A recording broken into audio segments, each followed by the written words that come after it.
ഒരുപാട് നേതാക്കൾ നമുക്കില്ല, ഒരേ ഒരു ലീഡർ, ഒരേ ഒരു ഗൈഡ്,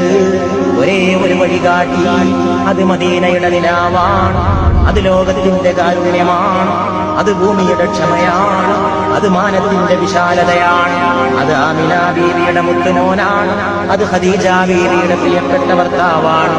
അത് ഫാത്തിമ ബീവിയുടെ പ്രിയ പിതാവാണ്, അത് ഹസൻ ഹുസൈനാരുടെ പ്രിയപ്പെട്ട പിതാമഹനാണ്, അത് സയ്യിദിന്റെ പ്രിയപ്പെട്ട യജമാനനാണ്, അത് ലോകത്തിന് മുഴുവൻ അധ്യാപകനാണ്, അത് പ്രപഞ്ചത്തിന്റെ അഭ്യുദയകാംക്ഷിയാണ്, അത് മാനവ കുടുംബത്തിന്റെ കുലഗുരുവാണ്, അത് ഏറ്റവും വലിയ വിമോചകനാണ്,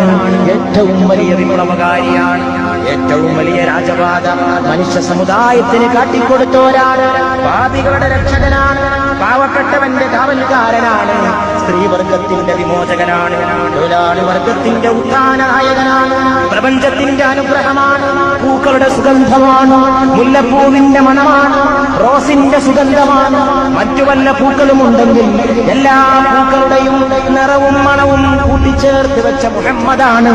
സല്ലല്ലാഹു അലൈഹി വആലിഹി വസഹബിഹി വസല്ലം.